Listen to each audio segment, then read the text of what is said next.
কাউকে আল্লাহ দাঁত একটু মোটা দিয়েছেন, সেটাকে ঘষে ঘষে চিকন বানায়, দাঁতকে সুন্দর বানায়।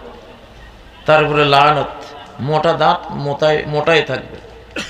আল্লাহ তোমার জন্য ফ্যাশন সুন্দর মনে করেছেন, এটাই তোমার ফ্যাশন।